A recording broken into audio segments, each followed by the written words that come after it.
Lualaba. Une terre remplie de richesses du sol et sous-sol, mais il existe depuis la nuit de temps un écart considérable entre ces richesses et la vie sociale de la population. Un vrai paradoxe qu'il fallait à tout prix combattre afin de permettre aux fils et filles de cette contrée de bénéficier de ces richesses.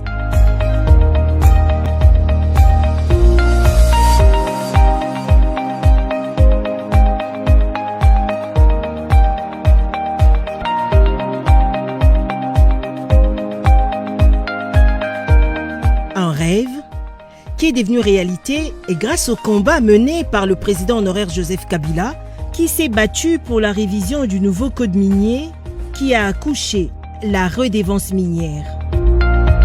Et le président Félix Tshisekedi se bat pour pérenniser cet acquis. À travers le ministère de Mines, a su initier une démarche visant à faire bénéficier même les entités les plus reculées les effets de la redevance minière. Avec la redevance minière, nous jouons le rôle de coach. Nous demandons à ceux qui bénéficient de faire des preuves pour honorer les parlementaires qui ont débattu et qui ont réussi à adopter ce nouveau code minier. L'ancien président de la République l'a promulgué et le nouveau président de la République qui se bat pour que cet acquis demeure.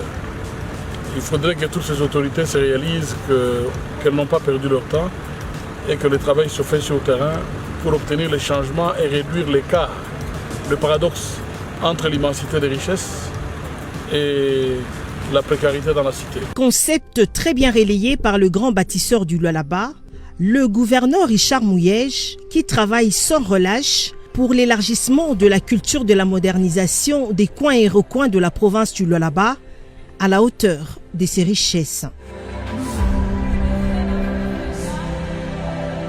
Aujourd'hui, ce coin qui a longtemps souffert du contraste entre la vie sociale de la population et les richesses de son sol et sous-sol se retrouve, grâce aux dividendes du bien fondé de la rétrocession, inscrit dans le code minier que bénéficient les entités décentralisées et grâce à un leadership fort, responsable et une volonté politique exceptionnelle de ce vrai acteur des décentralisations qui est Richard Mouyej Manguez-Mans.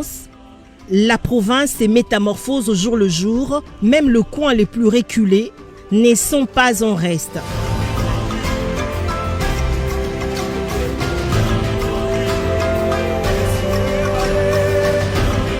On compte parmi les bénéficiaires de la redevance minière la mairie de Kolwezi et les entités décentralisées dont la commune de Dilala, celle de Manika, la commune de Fungurume et le secteur de Luilou.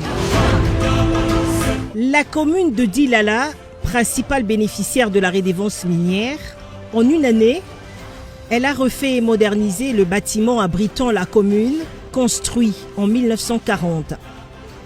Un accent particulier a été mis sur les équipements à la pointe de la nouvelle technologie.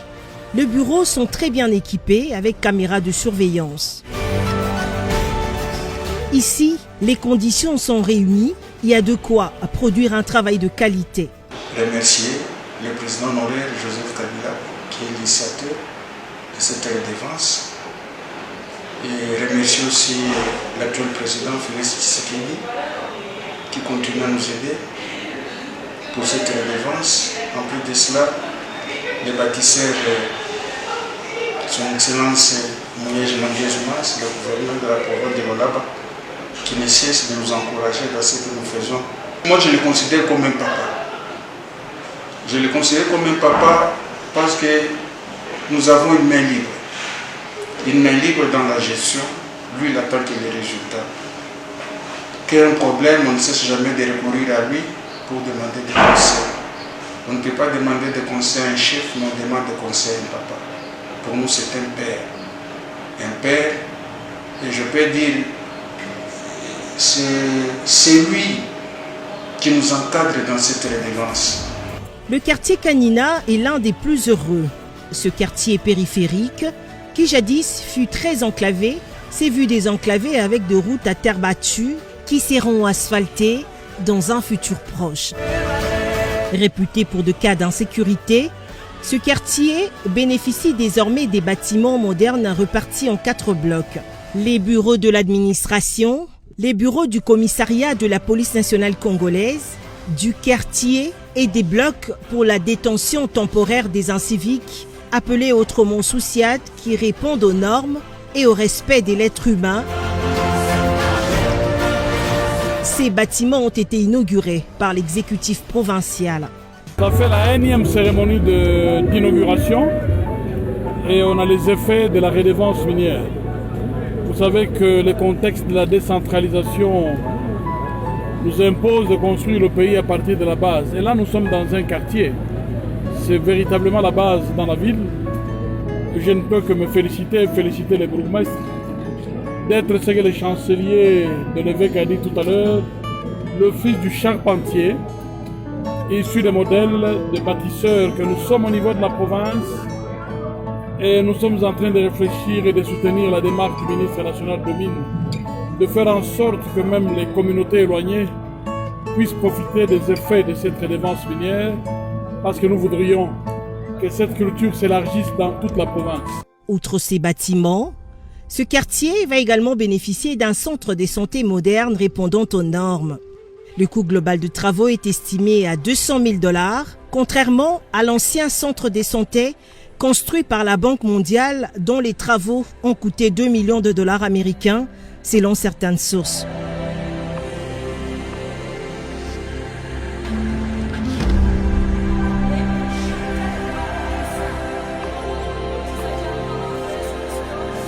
Le quartier Kapata, pour sa part, vient de bénéficier d'une morgue.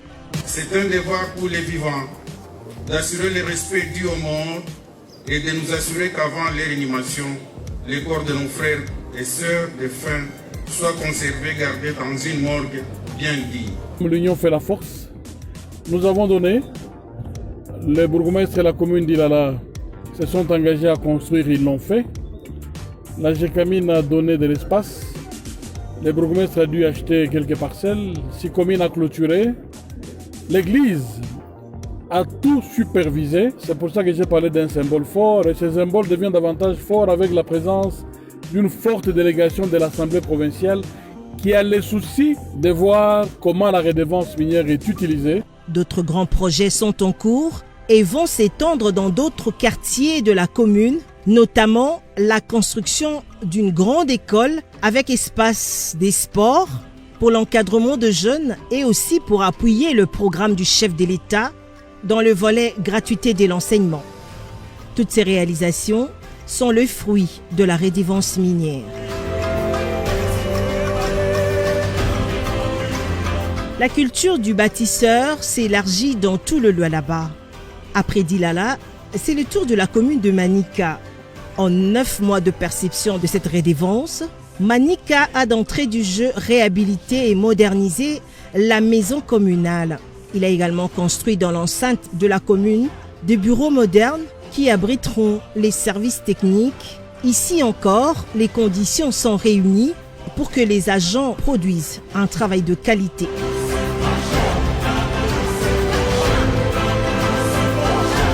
Sur l'espace vide à côté, il est prévu la construction d'une bibliothèque moderne avec caserne pompiers et un centre de santé pour le personnel.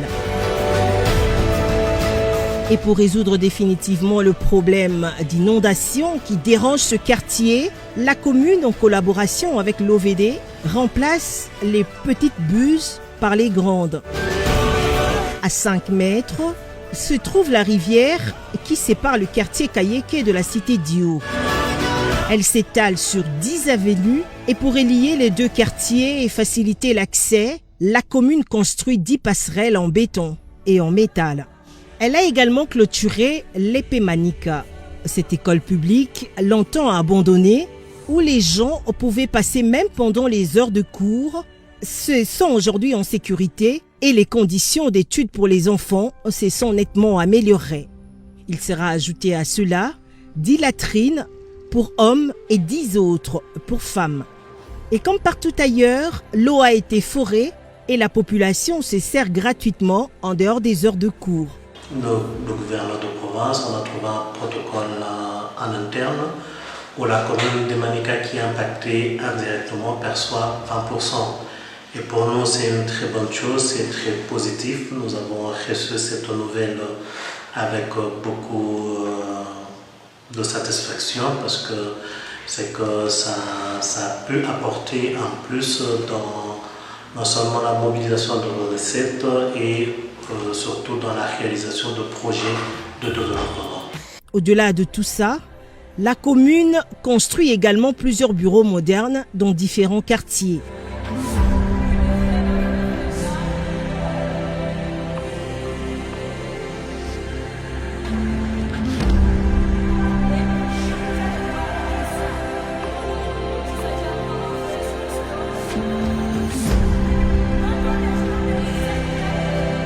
Diriger, c'est aussi penser aux morts. Voilà qui justifie la construction d'une morgue moderne avec capacité d'accueillir plus de 100 corps dans l'enceinte de l'hôpital Mwangeji. Il était temps que la population palpe du doigt le fruit de cette redevance.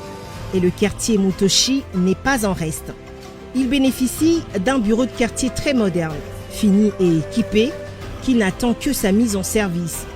Le soin de santé de qualité est une priorité pour cette population et la commune de Manica s'est alignée derrière cette logique en construisant 2 grands centres de santé très modernes.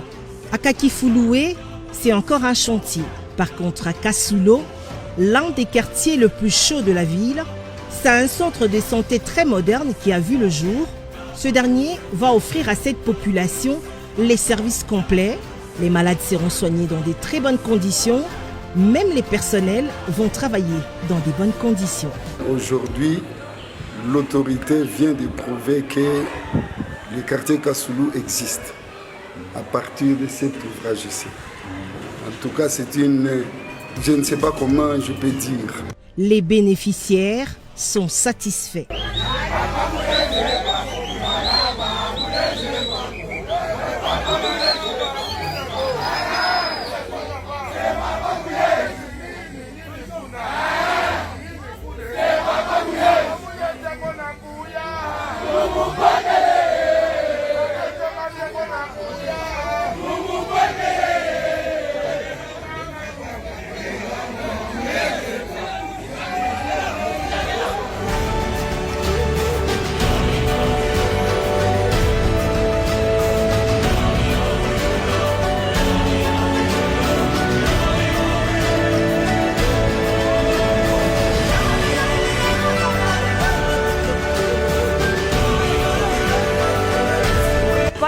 Tunashukuru sana hii hospitali banaweka mkaribu. Hospitali moja iko presentable kubantu bote. Tunasikia furaha kwa kutiingia kwa hospitali ya propre hivi. Parce que mkazi tunatana na hospitali ya mzuri kupita hivi. Hivi tunatuingia kwa hiyo tunasikia furaha sana hivi propre endelee paka propre hospitali. Ces réalisations doivent être accompagnées par un bon assainissement. Et étant donné que l'entrepreneuriat des jeunes est une priorité pour le gouverneur Richard Mouyej, un contrat sera signé entre la ville, les communes et les structures des jeunes pour l'assainissement des entités décentralisées. Ces derniers seront également payés par la redevance minière. Et pour donner le ton, l'autorité provinciale a remis des tricycles aux jeunes pour leur permettre d'évacuer les immondices. La mairie de Kolwezi. La ville a énormément de projets et quelques réalisations, entre autres l'aménagement du boulevard LDK, ajouté à cela la construction de la tribune, l'ouverture du quartier RVA avec une route principale de 22 km à terre battue, soutenue par 8 avenues secondaires de part et d'autre. La mairie a également construit les blocs sanitaires du marché central ainsi que le rond-point de la Paix. Le maire de la ville reconnaît que cette redevance est un vrai ouf de soulagement pour le Loa-la-Baie. La redevance minière, pour moi, c'est un plus qui est apporté aux entités décentralisées que nous avons et plusieurs projets que nous sommes en train de faire dans nos villes. Nous le faisons parce que nous savons que quelque part, cet argent sera là et on pourra atteindre l'objectif que nous nous sommes assignés. Parce que pour nous, c'est une manne bénie. La redevance minière a également impacté positivement le secteur de l'huile. En silence sans fanfarer, Alphonse Ngoï surprend à travers ses réalisations. Projet réalisé. 8 bâtiments administratifs et équipements. Un hôpital modèle et équipement. Une morgue et 2 ambulances. Un centre de santé à Kisenda et équipement. Du forage de puits d'eau. Un marché moderne à Montpanja. 39 km de route au quartier Joli site groupement Kazembe. 2 transformateurs électriques à Montpanja. Réhabilitation des avenues à Montpanja. Les gouverneurs de province s'est rendu sur place pour inaugurer. Il a donc coupé les rubans symboliques et visité le cadre.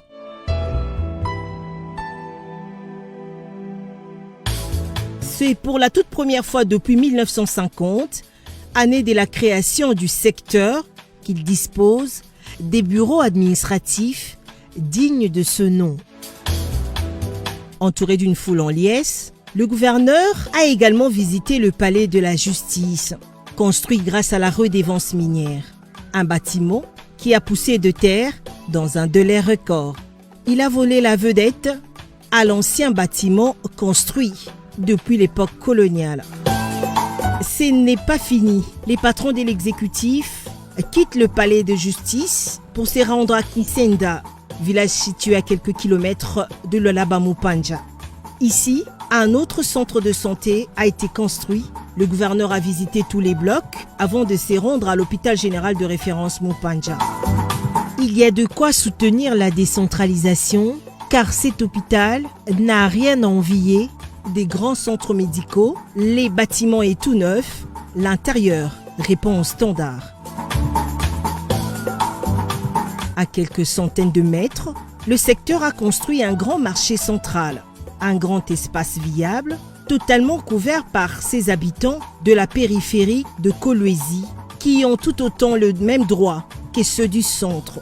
Richard Mouyej Manguez-Mans, qui a fait du Lualaba un grand chantier, estime que c'est pour des raisons comme celle-ci que l'on doit mobiliser la population tout en félicitant le chef de secteur. Et je suis heureux que les responsables des entités aient pris conscience et c'est ensemble que nous allons transformer cette province. Ça devrait être la préoccupation de tous nos compatriotes. 60 ans d'indépendance après, nous sommes fiers. Nous venons de visiter le centre médical construit grâce à la redevance minière. Il faut continuer, il faut aller plus loin. Et au moins, nous pourrions dire un jour, nous étions sur cette terre et nous avons laissé des traces. C'est le plus important. Et on doit prendre des distances vis-à-vis des spectacles. Le patron de l'exécutif a su, par son leadership, motiver ses collaborateurs pour un Lualaba qui doit rattraper le retard du développement.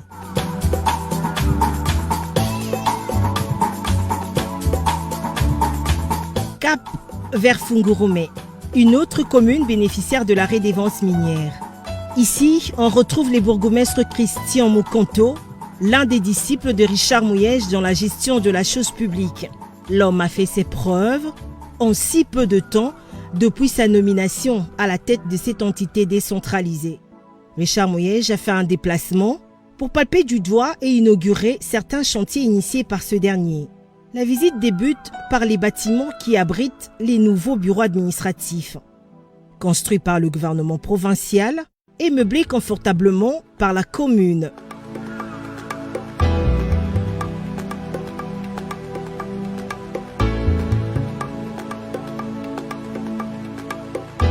Non loin de là, un centre pénitentiaire répondant aux normes des droits humains avec caméras de surveillance. Les prisonniers auront à leur disposition les lits superposés. Ils auront également droit de suivre des programmes télévisés. Les conditions carcérales sont réunies. Ému, le grand bâtisseur s'est exprimé avec son cœur pour louer à juste titre l'initiative. Le prestige de la province il faudrait que les réalisations soient à la hauteur de ce prestige. Et c'est une obligation en tant que pionnier, c'est une dynamique que nous créons et qui devra se poursuivre. Et nous sommes fiers. Juste après, les cortèges s'est aligné sur la route Kasolondo, la plus grande artère des 7 contrées, réalisée par le gouvernement provincial, qui reçoit sa dernière couche d'asphaltage, une première depuis l'époque coloniale. L'homme a poursuivi sa visite dans le bâtiment qui abritera le bureau du quartier Kabila, le sous-commissariat, ainsi que l'abattoir moderne en pleine construction. Fungurume a également construit 3 locaux et équipé à l'Institut ITAF.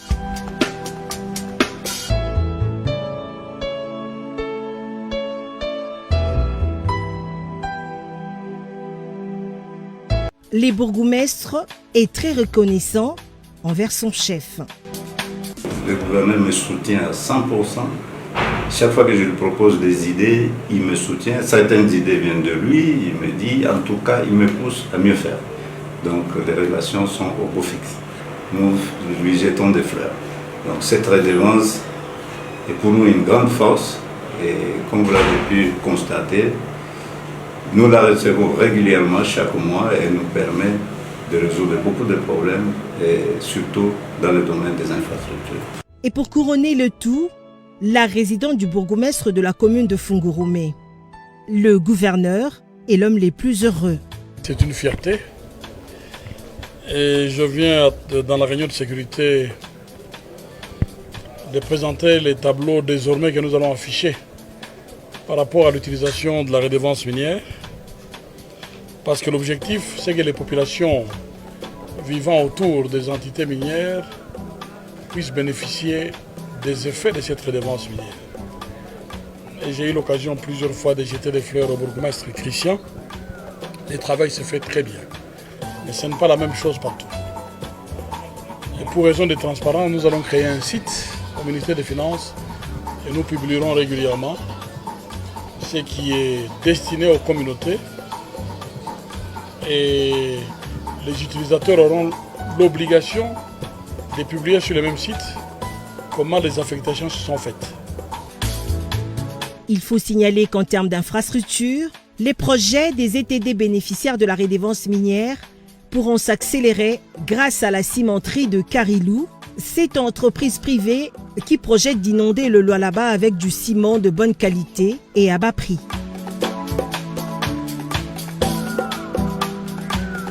L'apport de la redevance minière est très visible dans le Lualaba. Pour preuve, la série des inaugurations se poursuit dans tous les coins. Ceci est le fruit de la perception régulière de la redevance minière et la volonté politique exceptionnelle de celui qu'on appelle affectueusement Papa Solution. L'homme est déterminé à changer les choses.